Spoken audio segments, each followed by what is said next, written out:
Streaming on the world's first news OTT, News 9 Plus. Download now.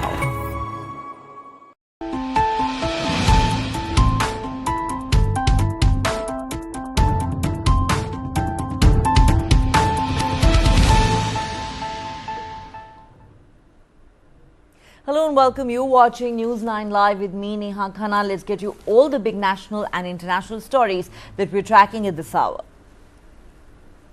Let's start with the big story coming in from Chennai. The Chennai airport is shut as cyclone Michong is set to make landfall in the west central Bay of Bengal off South Andhra Pradesh and North Tamil Nadu coasts.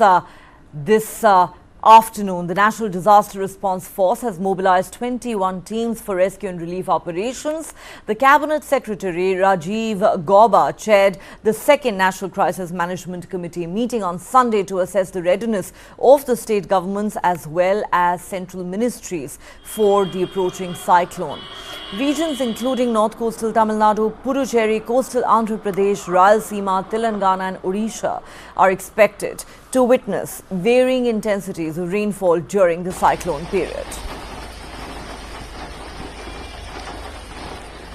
As you can see, there's already heavy rainfall in large areas that are likely to be impacted by the cyclone, which is expected to make landfall any minute now. In fact, 2 people died in a wall collapse in Chennai, and the airport has been shut after the runways were flooded in the deluge that has resulted from the approaching cyclone.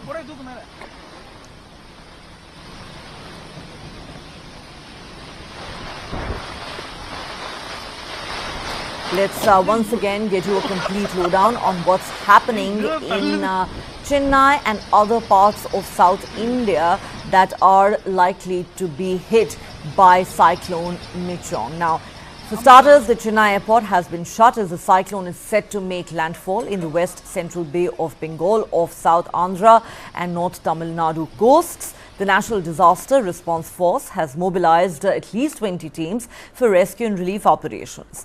The Cabinet Secretary chaired the second National Crisis Management Committee meeting on Sunday to assess the readiness of the state governments and the central ministries for this approaching cyclone. Regions including North Coastal Tamil Nadu, Puducherry, Coastal Andhra Pradesh, Rayalaseema, Telangana and Odisha are expected to witness varying intensities of rainfall during the cyclone period. As you can see in these pictures, large parts of Chennai are already deluged thanks to the approaching cyclone. The airport has been shut, the runways were flooded, 2 people have died in a wall collapse in the city. In fact, the NDRF had to rescue 15 people after an emergency. The cyclone is expected to make landfall shortly and has already caused heavy rains in and around Chennai. As you can see, it is a deluge in large parts of the city. In some areas, people have been seen wading through waist-deep waters. These states are, of course, on a state of high alert. At least 20 rescue and relief teams have been mobilized. You can see there uprooted trees thanks to the deluge and the strong gusts of wind that have been blowing as the cyclone approaches the region fast. Cyclonic storm Michong now lies over southwest Bay of Bengal, 330 kilometers southeast direction to the Chennai, and coming hours it will move in northwest direction, reaches to the North Tamil Nadu and South Andhra coast, and it will cross between Machilipattam and Nellore districts around 5th. Due to this system, along the Andhra Pradesh coast as well as North Tamil Nadu coast, almost wind speed reaching now 45 to 55 gusting to 65. A gradual increase will be there near about 80 to 90 gusting, even 100 to 110 kilometers per hour may prevail. Due to this system, today Rayalaseema and South Andhra districts, orange warning will be there, and tomorrow and the day after tomorrow red warnings, means rainfall heavy to very heavy with extremely heavy rainfall also possibility is there. See this, as soon as we received the news, the forecast about this depression and deep depression in Bay of Bengal, the first thing was that our Honorable CM conducted a meeting with the district collectors and other state level officers, and it was followed by a detailed meeting by me and the ACS and Commissioner of Revenue Administration. So we sensitize all our senior officers, and also we also assess the requirement of the resources which we may require. The deep depression which is over southwest Bay of Bengal intensified into cyclonic storm today morning. It is named as a big jam, and it is moving northwest direction. Further, it is expected to further intensify into severe cyclonic storm, and it will move towards the north Tamil Nadu, South Andhra coast by tomorrow morning, and further after that it will move parallel to the northward direction, parallel to the South Andhra coast, and it will cross between Nellore and Masilipattanam 5th morning. So this is the path of the expected path of this cyclone, as we see the northwest direction, and come very near to the north Andhra, Tamil Nadu, South Andhra coast. After that it will recur. And now if you see that as far as the rainfall is concerned, broadly speaking, next 2 days Tamil Nadu, many places will get, particularly coastal and adjoining areas, moderate rainfall activity. But as far as the heavy rainfall warning is concerned, Tiruvallur, Chennai, Kanjipuram, Chengalpattu, these areas, 1 or 2 places extremely heavy rain, and Ranipet and Kanjipuram, 1 or 2 places very heavy rain, and Velur to Tiruvannamalai to this one. Yes, this is for today and tomorrow, but the thing is it will vary according to the movement of the system. All right, so as you can see, heavy rains have deluged the city of Chennai and surrounding areas a day before cyclone Michong is expected to make landfall in the region. It is currently over the Bay of Bengal and heading towards the Andhra coast. There is heavy rainfall in large parts of Tamil Nadu, including capital Chennai and Puducherry. Heavy rainfall has been reported in north coastal Tamil Nadu. These areas include Chennai, Chengalpattu, Kanchipuram, Nagapattinam and Cuddalore districts. And Tiruvallur district is also bearing the brunt of the cyclone, which is approaching fast. Most parts of Chennai are completely submerged in water. There has been a heavy deluge in low-lying areas. The cyclone is expected to make landfall between Nellore and Machilipatnam tomorrow around noon. Chennai city and the neighbouring districts, as we said, received heavy rainfall overnight, with some areas recording as much as 196 millimeters of rainfall in the 24 hours leading up to this morning. Schools, colleges, government offices in Chennai and 3 adjoining districts will remain closed today. And the state government has also urged private companies to allow their employees to work from home. At least 20 NDRF relief and rescue teams have been mobilized.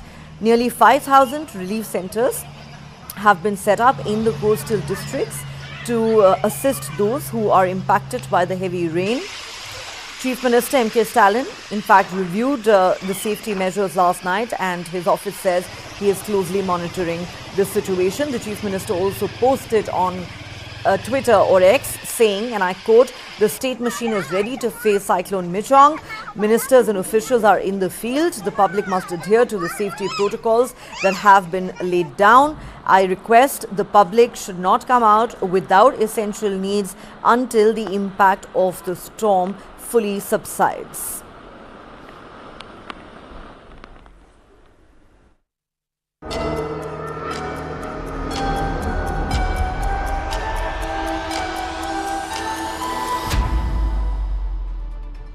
The following content may contain visuals that are disturbing, graphic, or sensitive in nature. Viewer discretion is advised. This material is intended for mature audiences and may not be suitable for all viewers. Please exercise caution while watching, and if you find such content distressing, we recommend discontinuing viewing. This disclaimer is provided to ensure awareness and to prioritize viewer well-being. Now on to the big international story that we've been tracking here on News 9 Live. The war between Israel and Hamas has now entered the 59th day. Let's get you a complete lowdown. Israel has said that it has killed Hamas commander during a Gaza airstrike. Israel has launched fresh strikes and ordered evacuation in parts of southern Gaza as well. It says it's uncovered 800 Hamas tunnel shafts in the Gaza Strip. 75% of the population of Gaza are internally displaced. As per UN agencies, Israeli Prime Minister Benjamin Netanyahu has vowed to continue the Israeli ground assault with increased force. Israeli settlers, meanwhile, attacked 2 Palestinian villages in the occupied West Bank. French President Emmanuel Macron has warned Israel of risking a decade-long war in the Gaza fighting. Hamas has released a total of 110 hostages, while Israel released 240 Israeli prisoners during the fragile temporary truce that lasted 7 days. According to the Hamas-run health ministry, at least 15,500 Palestinians have been killed and more than 41,000 wounded in the Israeli offensive that began on the 7th of October.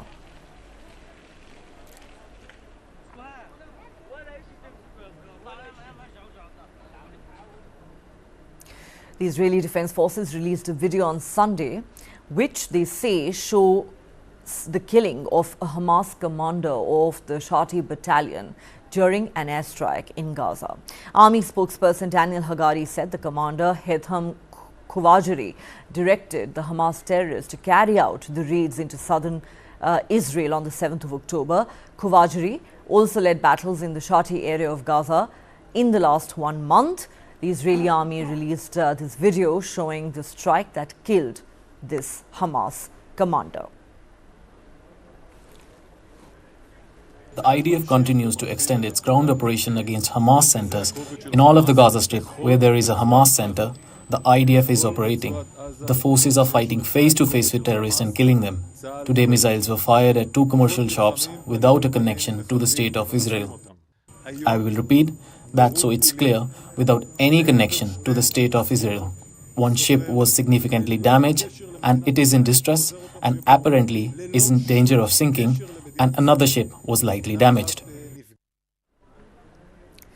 Israeli forces say they've discovered at least 800 shafts leading to Hamas's extensive underground network of tunnels and bunkers since the ground operation in Gaza began on the 27th of October. They also claim to have destroyed 500 of these. The Israeli military released video footage showing the findings and destruction of these tunnel shafts, many of which were reportedly located in civilian areas such as schools, mosques, kindergartens and playgrounds. The Palestinian group Hamas had previously claimed to have a vast network of tunnels comparable to the size of the New York subway system, serving as both protection and operational bases. These tunnels have been targeted by the Israeli airstrikes using penetrating munitions and engineering efforts utilizing mapping robots and exploding gel.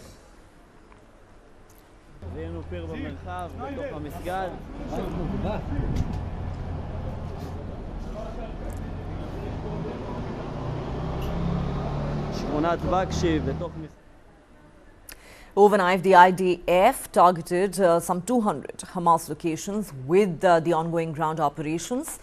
Terrorist infrastructure within schools in the northern Gaza Strip has been destroyed, according to the IDF. Its forces are actively engaged throughout the Gaza Strip, complemented by extensive airstrikes from the Air Force.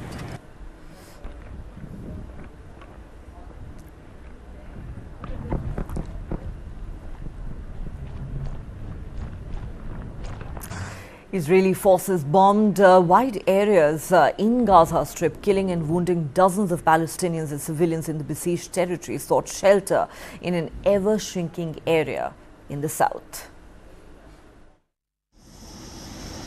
Israeli forces bombed wide areas of the Gaza Strip on Sunday. The Jabalia refugee camp in the north of the Hamas-run enclave was among the sites hit. A Gazan Health Ministry spokesperson said several people were killed by an Israeli airstrike there. Footage obtained by Reuters of the aftermath shows children covered in grey dust amid crumbled cement and rubble from collapsed buildings. These children are crying out in search of their father. One of them says he is dead. Civilians in the besieged territory have been seeking shelter in an ever-shrinking area of the south.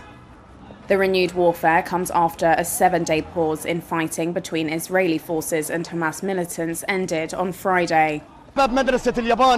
This man says he was outside a school when a rocket hit a house nearby. He brought a young boy to the hospital, but he says he died in his arms. There was no immediate comment from Israel on the reported actions. Israel's military response was sparked by a Hamas cross-border raid on southern Israel on October 7th, in which 1,200 Israelis were killed and more than 200 taken hostage. Israel says it's acting to annihilate Hamas, saying it poses a mortal threat to the Jewish state's very existence. The initial Hamas attack and the ensuing war amount to the bloodiest episode in the decades-old wider Israel-Palestinian conflict. Displaced individuals in Gaza have expressed a sense of having no alternative as Israel reports targeting 400 Hamas sites within 24 hours. Khan Yunis in the southern Gaza Strip faced airstrikes and artillery bombardments after the breakdown of a truce in the nearly 2-month-long conflict. In a makeshift camp near Al-Nasr Hospital in Khan Yunis, residents shared stories of despair and resilience. Some emphasized that they've endured too much to contemplate relocating once again.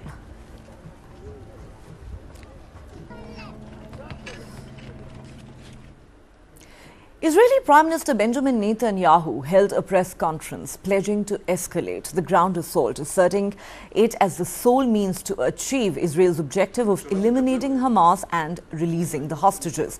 Netanyahu claimed the IDF and security forces were conducting the ground incursion while maintaining compliance with international law. However, this assertion has faced persistent scrutiny from human rights activists and several world leaders as well.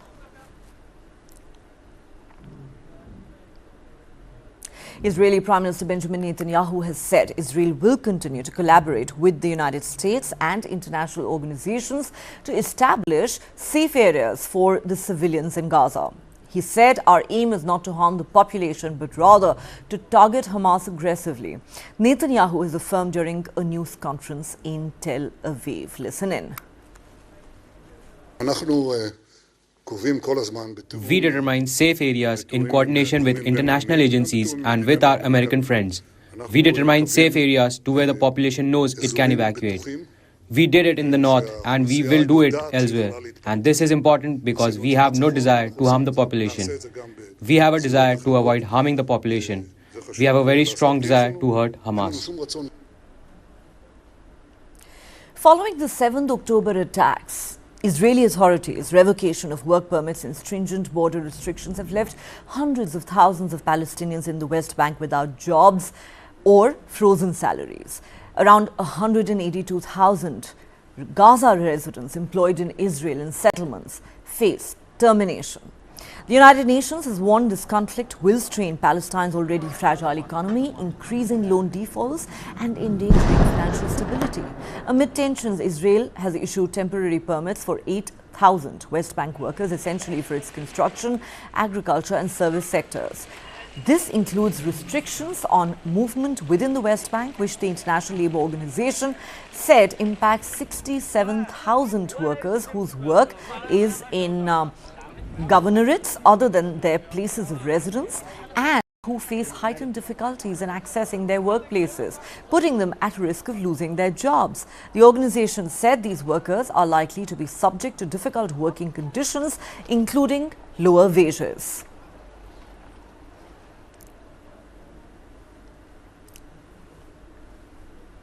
39 Palestinians, including 20 who are badly injured, arrived in Tunisia with their families from the Gaza Strip on Sunday seeking medical treatment.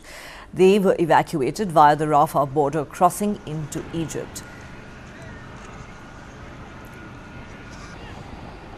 Another flight is scheduled for Tuesday to bring an additional 160 injured people to Tunisia for treatment.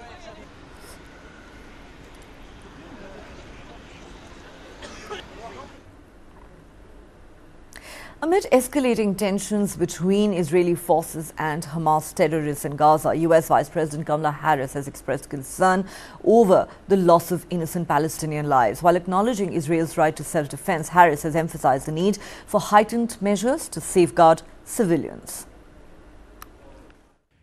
Israeli warplanes and artillery bombarded Gaza on Saturday following the collapse of a truce with Hamas militants. Residents feared the barrages were a prelude to an Israeli ground operation in the south of the Palestinian territory that would pen them into a shrinking area and possibly try to push them across into Egypt. As Israel defends itself, it matters how. At the COP28 conference in Dubai, U.S. Vice President Kamala Harris said Israel had a right to defend itself, but needed to do more to protect civilians. The United States is unequivocal. International humanitarian law must be respected. Too many innocent Palestinians have been killed. Frankly, the scale of civilian suffering and the images and videos coming from Gaza are devastating. Mark Regev, a senior advisor to Israeli Prime Minister Benjamin Netanyahu, said Israel did not want to see Gaza's civilians caught in the crossfire. We will do everything we can to keep Gazan civilians outside of the crossfire between the IDF and the terrorists, and we will do everything to facilitate that population receives water, medicine, food, shelter. Regev said that when the war was over, Israel would seek a security envelope with special zones and arrangements to prevent Hamas from being positioned on its border. The warring sides blamed each other for the collapse of the 7-day truce. During that time, Hamas released hostages in exchange for Palestinian prisoners held in Israeli jails. Israel said it had recalled a team from Qatar, the host of indirect negotiations with Hamas. It accuses the Palestinian faction of reneging on a deal to free all the women and children being held. The deputy head of Hamas, however, said no prisoners would be exchanged with Israel unless there is a ceasefire and all Palestinian detainees in Israel are released. Israel's military chief Herzi Halevi has said the operation in southern Gaza will match its earlier offensive against Hamas in the northern part of the Palestinian enclave. Israeli forces bombed wide areas of the Gaza Strip, killing and wounding dozens of Palestinians as civilians in the besieged territory sought shelter in an ever-shrinking area of the south. Listen in to what he had to say. We are looking at this operational pause, up until which in northern Gaza we dismantled 2 Hamas brigades. Not completely yet. The 162nd Division is still working inside to secure our accomplishments and to strike more battalions. Yesterday and today, we eliminated brigade commanders, company commanders, many operatives, and yesterday morning we started the same process in the southern Gaza Strip. It will be with no less strength than that. It will be with no less result than that. And Hamas commanders will meet the IDF everywhere in a very, very strong way. Missiles fired by Yemen's Houthi rebels struck 3 commercial ships on Sunday in the Red Sea, while a U.S. warship shot down 3 drones in self-defense during the hour-long assault. The U.S. military said this in a statement today. The Houthis have taken responsibility for 2 of the 3 attacks. Houthi spokespersons have said they targeted the 2 ships after the ships rejected their warnings. The Houthis said their attack on American ships was in response to the demands of the Yemeni people and Islamic nations to stand with the Palestinian people. The strikes marked an escalation in a series of maritime attacks in the West Asia region ever since the Israel-Hamas war began. The United Nations High Commissioner for Refugees, Filippo Grandi, has said it was devastating to see the truce between Israel and Hamas breaking down. He has called for another humanitarian pause or ceasefire and said the abandonment of the peace process in the Middle East is a colossal miscalculation. It's devastating what happened 2 days ago. It's devastating what's been happening since the 7th of October, but we had a glimmer of hope with the pause, with the release of hostages, with the liberation of Palestinian prisoners, and especially with the fact that because of no fighting, aid could go into Gaza. In the most immediate, we need to go back, they need to go back to that pause, humanitarian pause, ceasefire, call it as you want, so that the whole more positive processes can start again, including putting aid into Gaza to help people that are at risk of their lives. We have to go back to the peace process. The peace process has been neglected, almost ridiculed for so many years as something irrelevant. Well, everything that has happened in the last 6-7 weeks proves the point that that was a colossal miscalculation.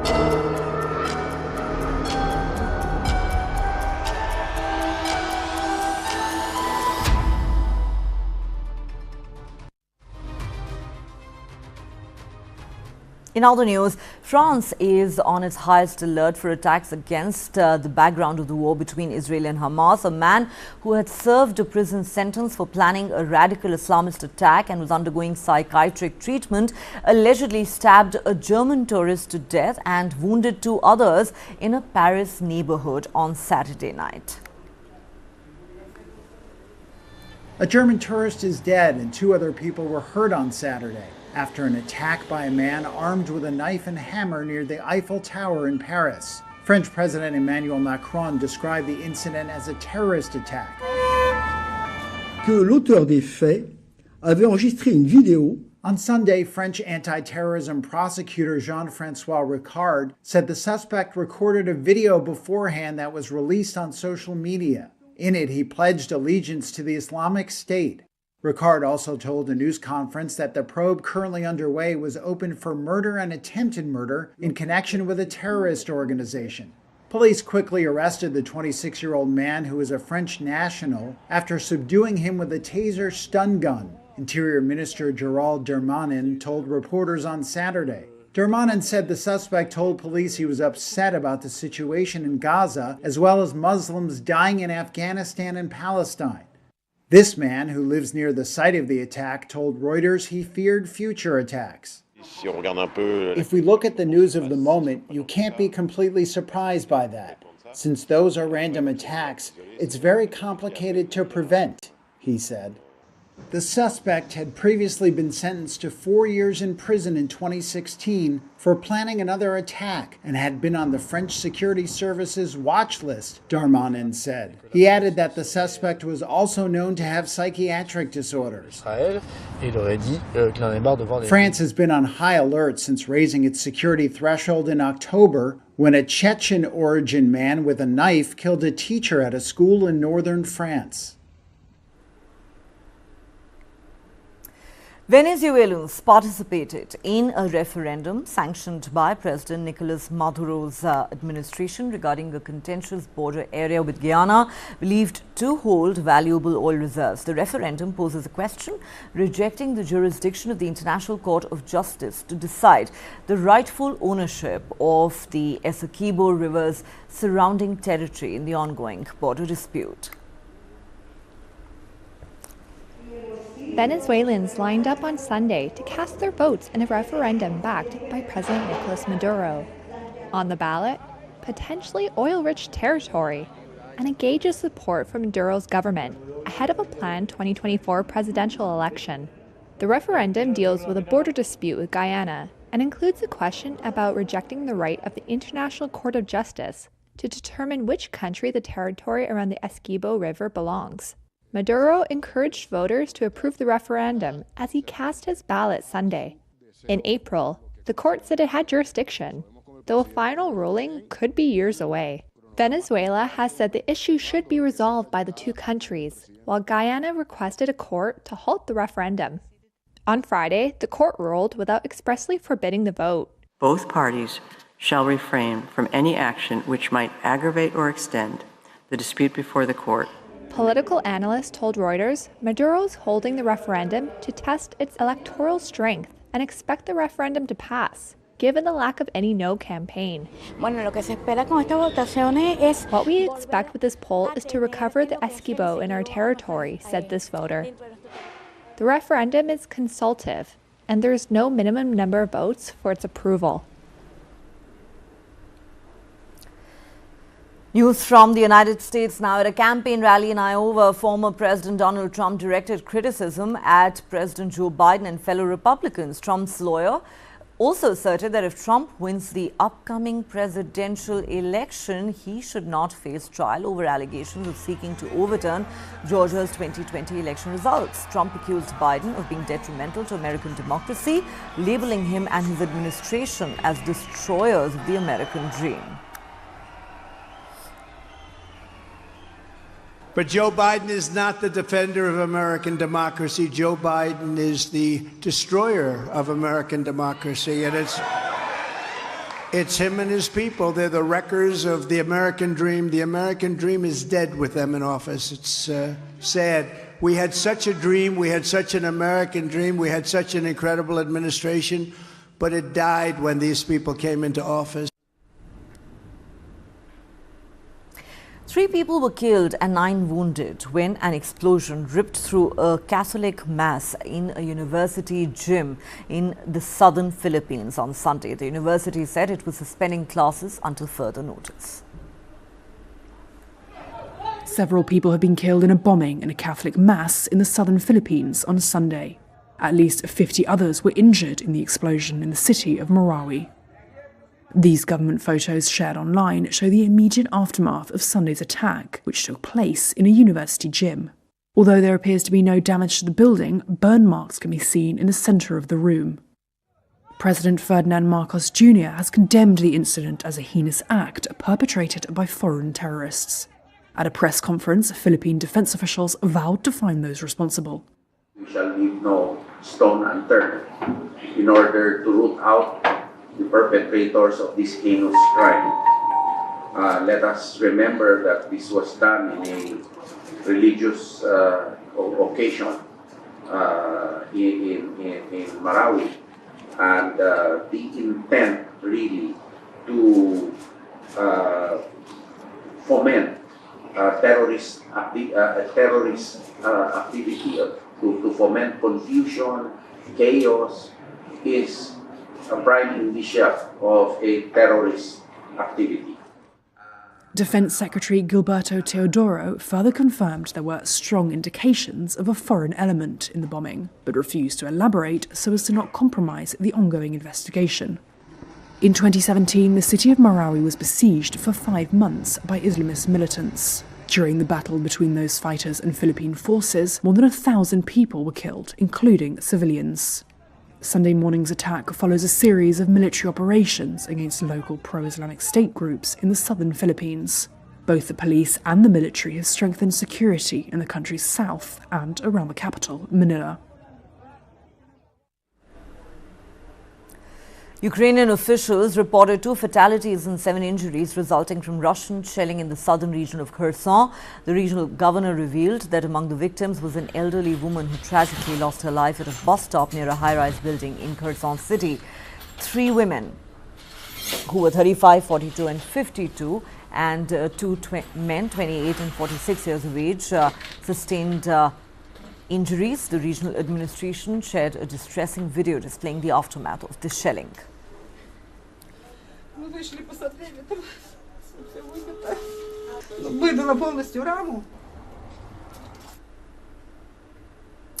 Ethiopia's Cisse Lema broke the Valencia Marathon course record with a timing of 2 hours, 1 minute and 48 seconds. Cisse triumphed in Valencia Marathon held on the 3rd of December.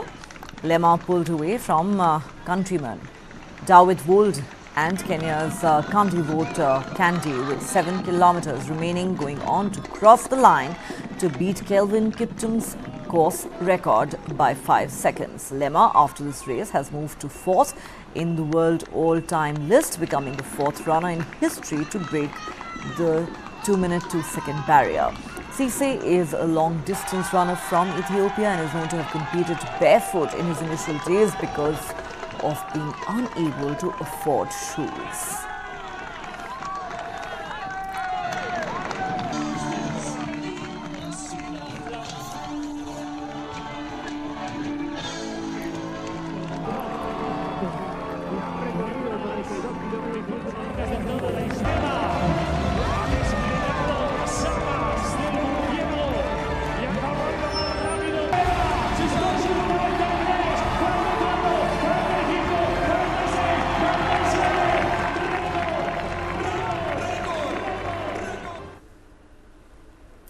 The race, which bills itself as windsurfing's first ultra-long-distance regatta, involves sailing without stops along the entire coast of the island. The windsurfers use hydrofoils which lift the board out of the water to reduce frictional resistance. This year's winner is French long-distance champion Adrien Mestre, who said it was really 200 kilometers of sailing at full throttle. We fought really hard. It was incredible and a great challenge. Germany's Nico Prion managed to claim silver despite getting tangled in a fishing net and damaging his board, while Swede Hugo Jober completed the podium.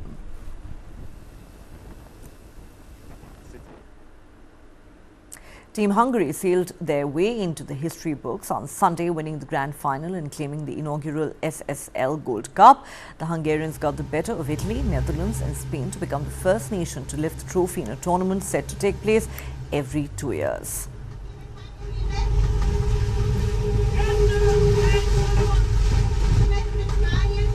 Right as sailing's Soccer World Cup, 56 nations competed in qualifying before 40 teams advanced to the Gran Canaria final series with 5 rounds of competition over 23 days.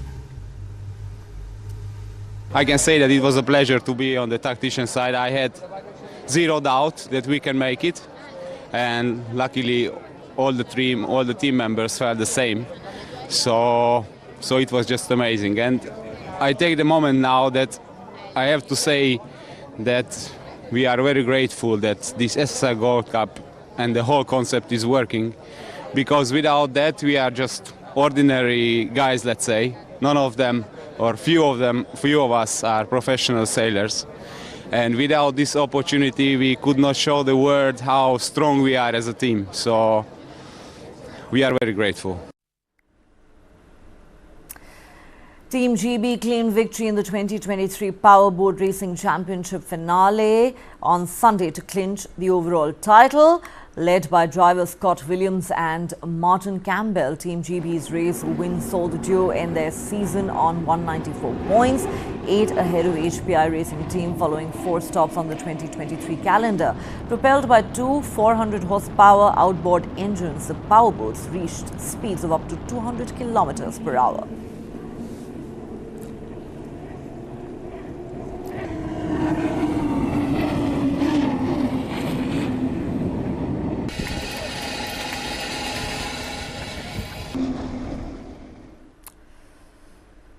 The Christmas spirit is closing in on Prague as the Christmas tree has been lit up in Prague's Old Town Square. A large number of people gathered to watch the lit up Christmas tree and enjoy the festive atmosphere. The decorations were made on the more than 20-meter tall tree. The Christmas markets and the tree on the Old Town Square are symbols of the holidays in Prague. The tree will remain lit until the 6th of January. Renowned for being the most vibrant and busy of all Prague's markets, the Old Town Square Market hosts some special Christmas events and features live shows, concerts and dance performances along with a great festive atmosphere. I got it. You got it? All right. Thanks, guys. Thank you so much. Work has begun to secure and restore Bologna's leaning tower following fears that it could collapse.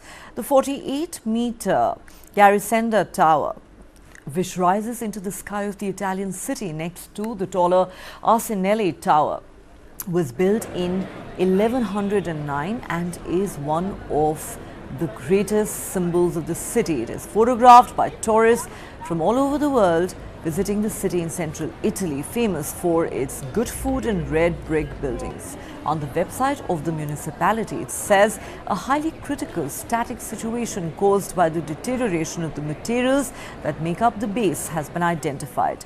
Residents say they're concerned about the possible collapse of the tower.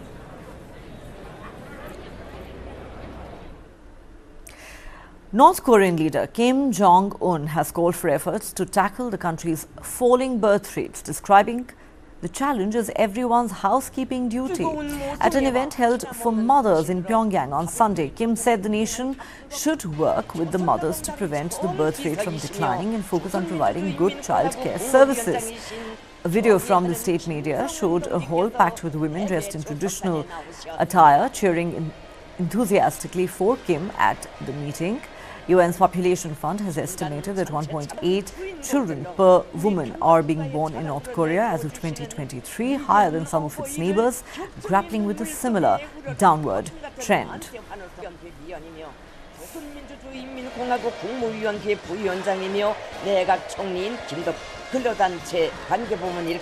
Alaska Airlines is poised to acquire its U.S. counterpart, Hawaiian, for a hefty $1.9 billion, offering a substantial premium of $18 per share in cash. That's almost 4 times the closing price on the 1st of December. The takeover would take Alaska Air control of more than 50% of the market for flights to Hawaii, one of the world's top holiday destinations. Alaska Airlines is set to snap up rival US airline Hawaiian for $1.9 billion. It's paying $18 per share in cash, or close to 4 times Friday's closing price. The whopping premium reflects how low Hawaiian shares have sunk. Over the past year, the carrier has been battered by problems including the Maui wildfires. It's also been hit by high fuel prices and recalls for some of the engines on its Airbus jets. Those factors drove heavy losses and a 65% slump in its stock price. But the deal is sure to attract the attention of antitrust regulators, who have generally been wary of mergers between smaller airlines.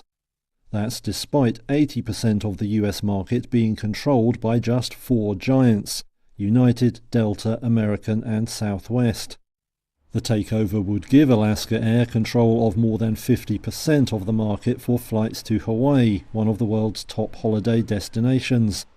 But Chief Executive Ben Minikuchi is confident watchdogs will okay the deal, pointing out that the 2 airlines' networks hardly overlap at all.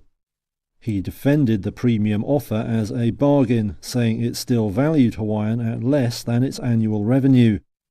In a presentation to investors, Alaska Air also said that the island airline had a long history of profitability prior to the recent issues.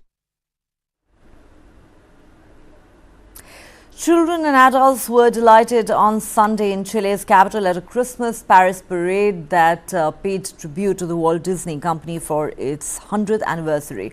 Crowds packed Santiago's main avenues to get a glimpse of giant balloons depicting iconic Disney characters such as Mickey Mouse and Donald Trump in the Paris parade. Children waved at their favorite Disney characters, while adults indulged themselves with their infancy memories. This was the 12th edition of the Paris parade, which got cancelled during the COVID-19 pandemic. Walt Disney Studios was founded in 1923 in Hollywood, in California, by brothers Walt and Roy O. Disney, making it the world's oldest running animation studio. Disney movies are usually based on classic fairy or folk tales, mixing romance, humor, sadness, high-stakes action and self-discovery.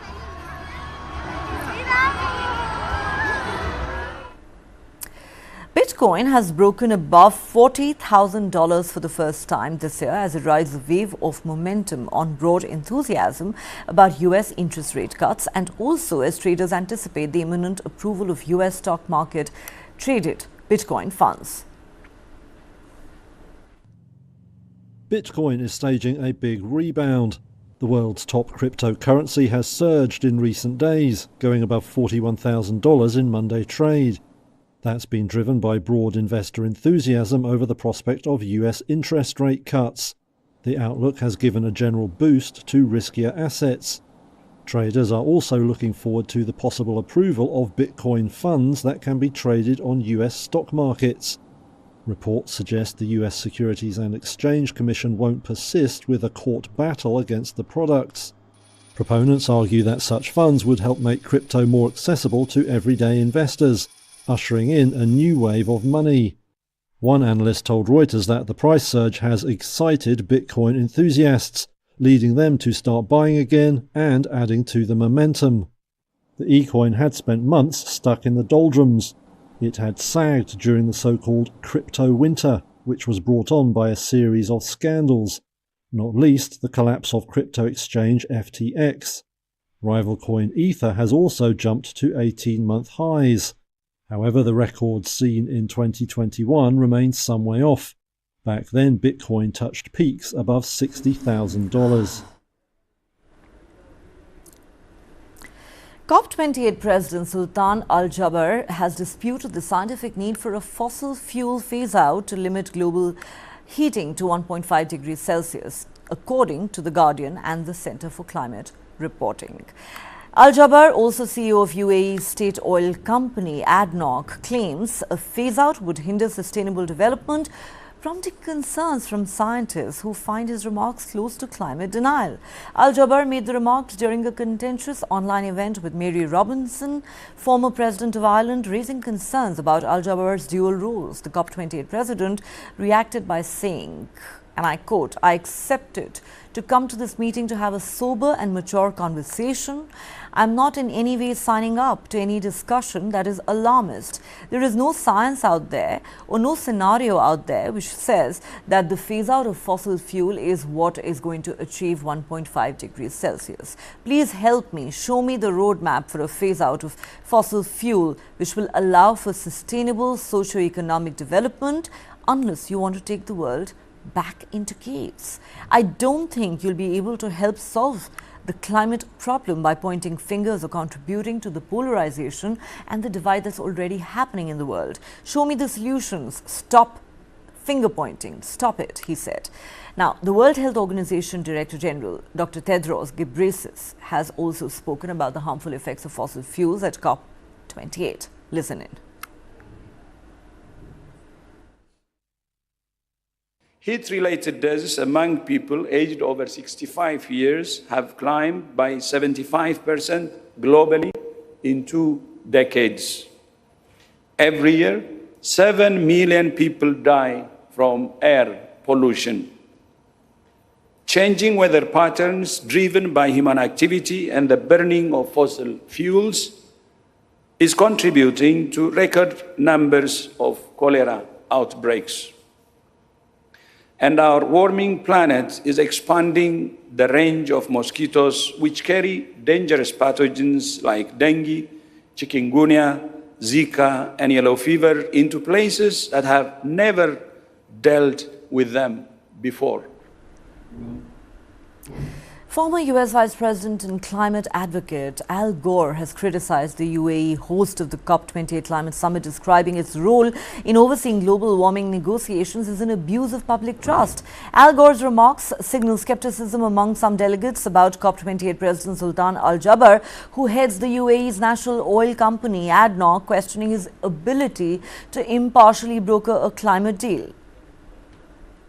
Is way more effective at capturing politicians than they are at capturing emissions. And they have captured the COP process itself now and overreached, abusing the public's trust by naming the CEO of one of the largest and least responsible oil companies in the world as head of the COP. It's an abuse of the public's right to have confidence in the processes by which the decisions about humanity's future are made. Tragedy struck in Indonesia as 11 climbers were confirmed dead earlier today following the eruption of the Merapi volcano in West Sumatra. The search for the remaining 12 missing members was temporarily halted due to safety concerns. Among the 75 climbers in the area during Sunday's eruption, 3 survivors were found alongside the bodies of the deceased. The 2,800-meter high volcano spewed ash up to 3 kilometers into the sky, prompting authorities to elevate the alert level and enforce a 3-kilometer exclusion zone around the crater. 49 climbers were evacuated earlier in the day, with many receiving treatment for burns. Merapi, one of Sumatra's most active volcanoes, erupted between January and February, emitting ash between 75 meters and 1,000 meters from the peak.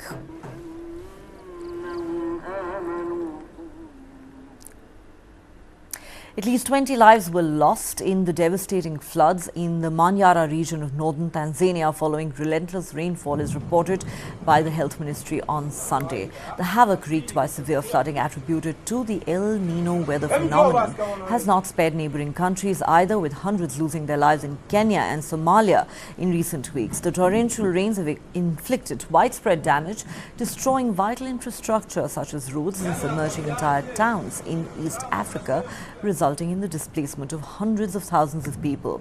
The Tanzanian president responded to the crisis by issuing directives to security agencies, the health ministry and other relevant bodies, emphasizing the need to prioritize ongoing search and rescue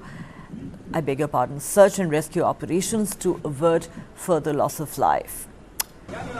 He said, "I want to say that I've instructed that all efforts are directed towards rescuing those who are involved in this tragedy and to prevent more deaths. I have directed our security and health ministries to get to the scene to attend to the injured. I have asked health ministry officials to investigate what's happening in the mountainous region." I want to say that I have instructed that all efforts are directed towards rescue those who were involved in this tragedy and to prevent more deaths. I have directed our security and health ministries to get to the scene to attend to the injured. I have also asked officials from Ministry of Mining to investigate what is happening in this mountainous region.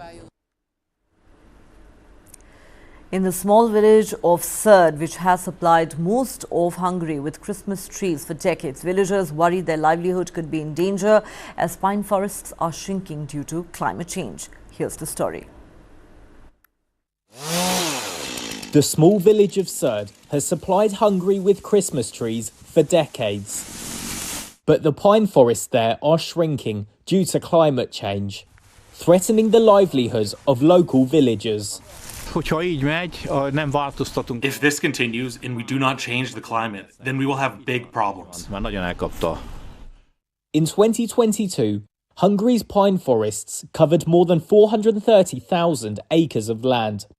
That's down from over 450,000 acres in 2019, according to National Land Centre data. Some of these trees are not indigenous to Hungary, but were planted in the early 20th century. Pines have been adversely impacted by global warming, not just because of more frequent droughts. They're also being destroyed by wood-boring insects, which tend to proliferate in warmer weather. In the hills of Surd, Hungarians grow up to 2 million pine trees near the Croatian border. Growers say they now have to spray their plantations 3 times a year with insecticides to fend off the bugs. János Kanaz is the mayor of Surd and a pine tree grower. Unfortunately, things are going a bad way, in the sense that the spruce trees have been hit by the infestation. And other types of pine trees must also be sprayed 3 times now. The spruce trees are the worst affected. It is in vain to spray them. The wood-boring insects go in deeply, and we cannot halt the disease. We now have to spray from early on, when the trees are small. Since I started more than 10 years ago, there have been more and more diseases affecting the pine trees.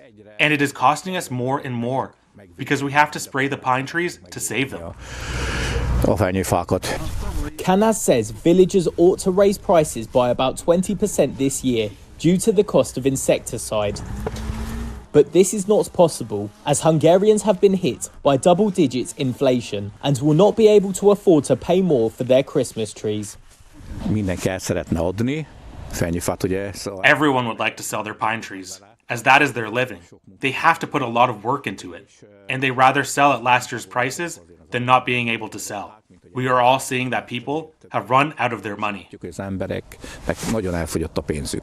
While pine trees are unlikely to disappear in Hungary, the share of pine forests will inevitably decrease further. That's according to Laszlo Galidi, a forest program officer at the World Wildlife Fund Hungary. Hungary's continental climate is not really favorable for pine trees, and this has been coupled with the strengthening impacts from climate change, with long droughts and warmer summers. This has resulted in various insects being able to attack these trees more easily and more severely.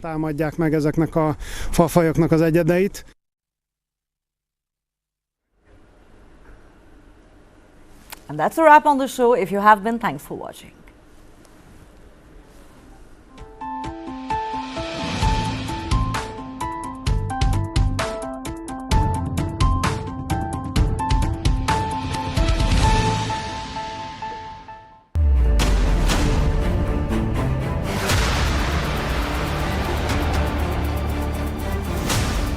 BrahMos. Stealthy, lethal, precise. It flies at 3 times the speed of sound and cuts through a warship like a hot knife through butter. China's navy has threatened its neighbors, and they are turning to the BrahMos for protection. The Warship Killer. This and more streaming on world's first news OTT, News 9 Plus. Download now. China won't let us rest